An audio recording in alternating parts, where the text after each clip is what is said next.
Meenakshi YouTube channel చూస్తున్న వారికి ధన్యవాదములు. చాలా వీడియోలు చేసి పెడుతూ ఉన్నాను. మరి నచ్చినట్లయితే లైక్ చేయండి, షేర్ చేయండి, సబ్స్క్రైబ్ చేయండి. నమస్తే. ఈరోజు చెప్పబోయేది నక్షత్రాధిపతి బలం జాతక చక్రానికి ఏ విధంగా ఉండాలి. మరి నక్షత్రానికి బలం ఏంటండి అంటే, మీరు జన్మించిన నక్షత్రం 27 నక్షత్రాల్లో ఏదో ఒకటి అవుతుంది. మరి 27 నక్షత్రాల్లో మనకి గురుపాలిత గ్రహాలు, శనిపాలిత గ్రహాలు ఉన్నాయి.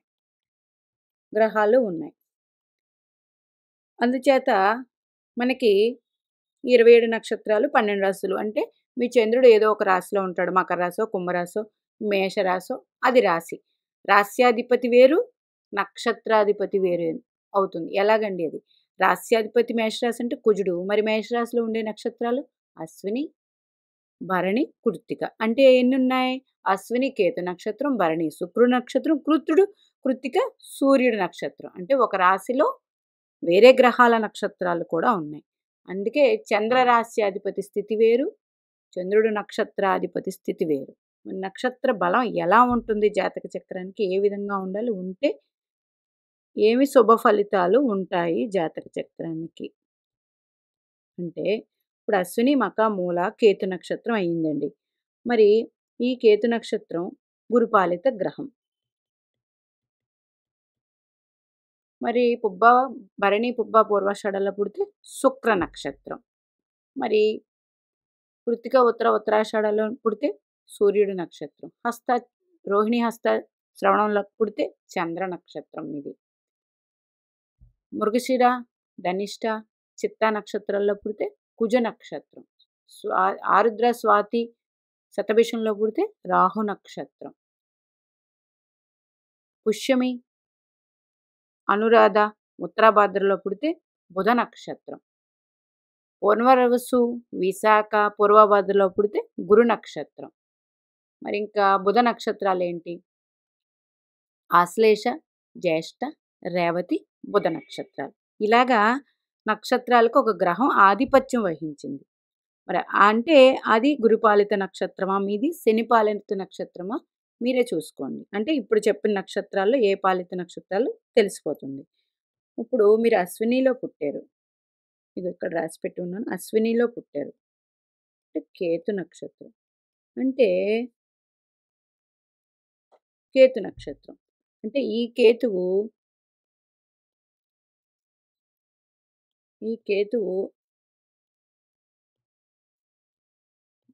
జలతత్వ రాశిలో ఉచ్చు పొందుతాడు.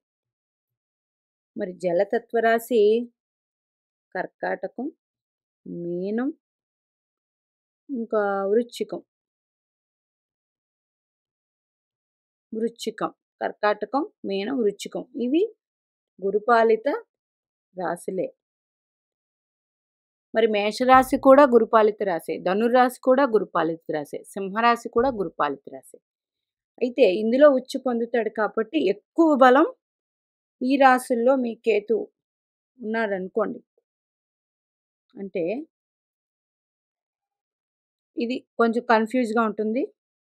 మీరు అశ్వినిలో పుట్టారండి అంటే చంద్రుడు అశ్వినిలో ఉండగా పుట్టాడు. మరి చంద్ర నక్షత్రాధిపతి ఎవరు? అశ్విని కదా, ఆయన కేతువు. ఆయన ఎక్కడైనా ఉండొచ్చు, అక్కడే ఉండాలని ఏం లేదు, ఎక్కడైనా ఉండొచ్చు. ఆ కేతువు గురుపాలిత రాశుల్లో ఉంటే వెరీ గుడ్ అన్నమాట. మీ నక్షత్ర బలం చాలా ఎక్కువ ఉంది. ఇప్పుడు పుబ్బలో పుట్టారు మీరు అంటే చంద్రుడు పుబ్బా నక్షత్రం మీద సంచారం చేస్తున్నప్పుడు పుట్టారు, సింహరాశి వారు మీరు. మరి ఈయన పుబ్బా నక్షత్ర అధిపతి ఎవరు?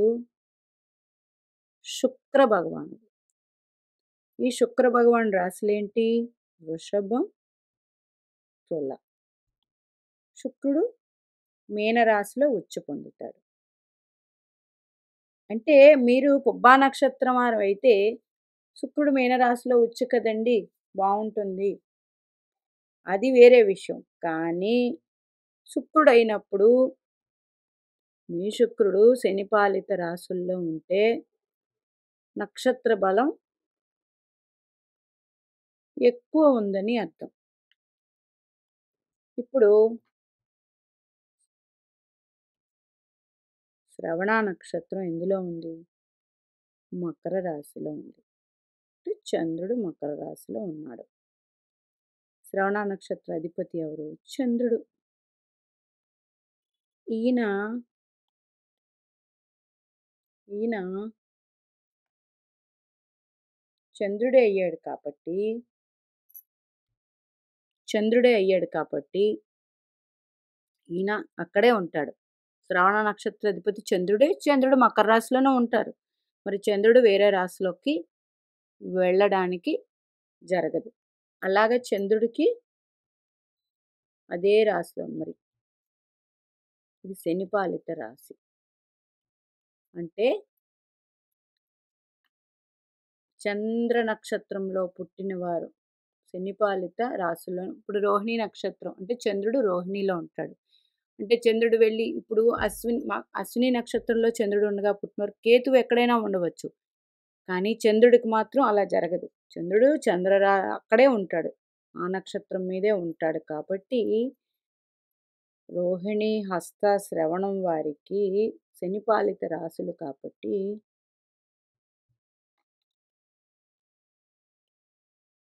చంద్రుణ్ణి మీరు జన్మించినప్పుడు పూర్ణ చంద్రుడై ఉండాలి. అంటే శుక్లపక్ష అష్టమి నుండి కృష్ణపక్ష అష్టమి వరకు కృష్ణ శుక్ల కృష్ణ అష్టమి వరకు ఉన్నట్టు లెక్క. గుర్తుపెట్టుకోండి. ఇట్లా ఉంటే చంద్రబలం ఉన్నట్టు. అలాగే ఇక్కడ మళ్ళీ చంద్రుడు ఇక్కడే ఉంటాడు కాబట్టి చంద్ర రాశి అధిపతి శని భగవానుడు కూడా శనిపాలిత రాశుల్లో ఉంటే అద్భుతం. వీరికి జరుగుబాటు ఉంటుంది. లేదంటే కొంచెం ఇబ్బందులు ఉంటాయి. మరి రవి నక్షత్రాలు ఏంటి? మేషరాశిలో కృత్తికలో పుట్టారు మీరు. అంటే చంద్రుడు కృత్తికలో ఉన్నాడు. మేషరాశి వారు మీరు. కృత్తికా నక్షత్రాధిపతి రవి గురుపాలిత రాశుల్లో ఉంటే మీరు జన్మించినప్పుడు రవి బలం జాతకానికి ఉన్నట్టే నక్షత్ర బలం అద్భుతం అన్నమాట. ఇట్లా చూసుకోండి. ఒక చంద్రుడికి మాత్రం పూర్ణచంద్రుడు అయి ఉండాలి. మిగతా గ్రహాలు ఎక్కడ ఉన్నాయి అని చూసుకోండి. ఇది ఒకరి జాతకం అనుకుందాం. సింహరాశి మఖా నక్షత్ర జాతకులు. సింహరాశి అంటే ఇది గురుపాలిత రాశి. అంటే కేతువు ఎక్కడుండాలి? సింహరాశిలో ఉన్న అంటే ఈ రాశ్యాధిపతితో కలిసి రవితో కలిసి ఉన్న గురుపాలిత రాశుల్లో మంచిదే. లేదు జలరాశులని ఇందాకే చెప్పుకున్నాను కదా. వృశ్చికంలో ఉన్న కర్కాటకంలో ఉన్న మీనరాశిలో ఉన్న వీరికి కేతు బలం ఉంది. మరి ఈ కేతు వెళ్ళి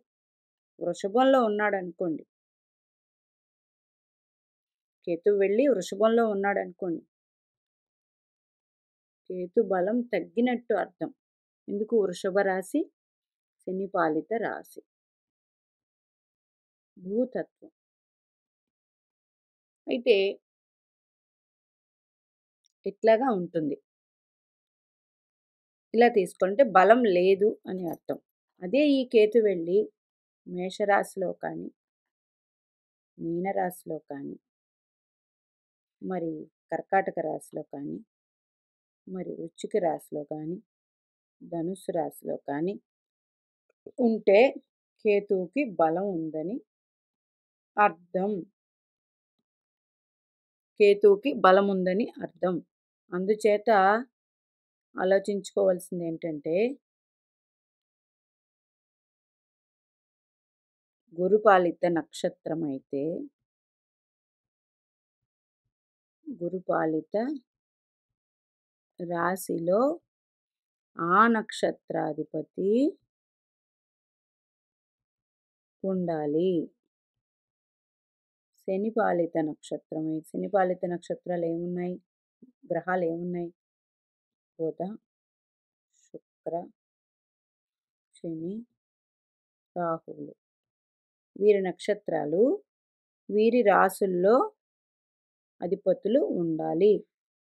ఉన్నట్లయితే నక్షత్ర బలం మీ జాతకానికి ఉన్నట్టు. మరి మా నక్షత్రాధిపతి లేదండి, ఏం చెయ్యాలి?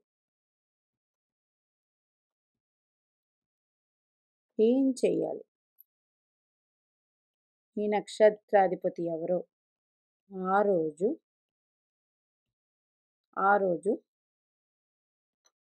శివ ఆరాధన చేసుకోవాలి. నక్షత్ర గ్రహ ఉండండి. నక్షత్రాధిపతి బలము ఎప్పుడు ఉండాలంటే ఉండండి. నక్షత్రాధిపతి బలం ఎప్పుడు ఉండాలంటే ప్రతిదానికి నక్షత్ర బలం కావాలి కాబట్టి నక్షత్ర బలం ఉన్నప్పుడు అన్నీ మనకి ఆరోగ్యం, ఆయుష్ అన్నీ బాగుంటాయి. మరి నక్షత్రాధిపతి బలం తగ్గినప్పుడు గ్రహాలన్నీ శివుని యొక్క ఆధీనంలో ఉంటాయి కాబట్టి శివారాధన మీ నక్షత్రం రోజు పూజ, లేదా మీ నక్షత్రాధిపతి ఏ రాశిలో ఉన్నాడో చూసుకోండి. మీ నక్షత్రాధిపతి ఎవరో ఆయన వారం రోజు శివారాధన కంపల్సరీ చెయ్యాలి. చేస్తే నక్షత్ర బలం పెరుగుతుంది. అందుకని నక్షత్ర బలం చాలా ముఖ్యం. అలాగే మీ నక్షత్రం ఏదయ్యిందో దాన్ని సరిపడగా క్షేమతార, సంపత్తార, మిత్రతార ఇలా ఉంటాయి 4 తారలు. ఆ తారలో వచ్చే రోజు మీరు పనులు మొదలు పెట్టుకుని మీ నక్షత్ర బలం లేనప్పుడు ఆ తారలు వచ్చినప్పుడు చూసుకొని చేసుకోవాలి. లేదంటే ఏదైనా పూజారిని అడిగితే చెప్తారు. లేదంటే మీకు పంచాంగంలో నక్షత్ర బలం రాసి ఉంటుంది. ఇవన్నీ చూసుకోవాల్సి ఉంటుంది. అందుకని నక్షత్రాధిపతి ఉన్న రాస్యాధిపతి అది వేరే వీడియోలో చేస్తాను. నక్షత్రాధిపతి ఏ పాలిత గ్రహాల్లో ఉన్నారో అది. చంద్రుడు మాత్రం పూర్ణచంద్రుడై ఉన్నప్పుడు నక్షత్ర బలం ఎవరికి రోహిణి, హస్త, శ్రవణం వారికి పూర్ణచంద్రుడిలో జన్మించి ఉండాలి. అంటే శుక్లపక్ష అష్టమి నుండి కృష్ణపక్ష అష్టమి వరకు జన్మించిన వారందరూ పూర్ణచంద్రుడై వాళ్ళకి ఉంటారు. అయితే చంద్రుడు చాలా ముఖ్యమైన వాడు. ఎందుకు అంటే మనఃకారకుడు చంద్రుడు. ఒక వ్యక్తి మనస్సు మీదే వారి జీవితం అంతా ఆధారపడి ఉంటుంది. మనస్సు నిశ్చలంగా ఉంటే వారు ఆలోచనలు అన్నీ కూడా సవ్యంగా సక్రమైన మార్గంలో కరెక్ట్గా టైంకి పనులన్నీ వాళ్ళు చేసుకుంటూ ఉంటారు. మరి చిన్నపిల్లవాడు చదవాలన్నా చంద్రుడే. అందుకే చిన్నపిల్లలు చంద్రుడితో సమానము. అందుకే ప్రతి ఒక్కరూ జన్మించిన పిల్లలకి పెరుగుతూ ఉన్నప్పుడు మరి తల్లే పాలు ఇస్తుంది. మరి తల్లి పాలు శ్రేష్టం. అట్లాగే పెరిగిన తర్వాత కూడా ఎప్పుడు కూడా మీ చేత్తో మీ పిల్లవాడికి పాలైనా నీళ్ళైనా మీరే అందిస్తూ ఉండండి. ఎక్కువ పిల్లవాడైనా అమ్మాయి అయినా. అప్పుడు ఆటోమేటిక్గా చంద్రబలం ఏర్పడుతుంది వారికి. ఇంకా చంద్రబలం తక్కువ ఉన్న వాళ్ళకి వీలైతే కంపల్సరీ వెండి గ్లాస్లోనే వాళ్ళకి పాలుని ఇవ్వాలి. అలా ఎవరు తల్లి మాత్రమే ఇవ్వాలి. తల్లే ఇస్తుంది కానీ ఒకవేళ ఇలా టేబుల్ మీద పెట్టేసి తాగండి అలా అనద్దు. చేతికి అందించండి. అందించినట్లయితే వాళ్ళకి ఆటోమేటిక్గా చంద్రబలం పెరిగి వాళ్ళ చదువు కూడా అంతే నిశ్చలంగా అద్భుతంగా ఉంటుంది. వాళ్ళ ఆలోచనలు బాగుంటాయి. మీనాక్షి దేవి ఆశీస్సులు మనందరి మీద ఉండాలని కోరుకుంటూ నమస్తే.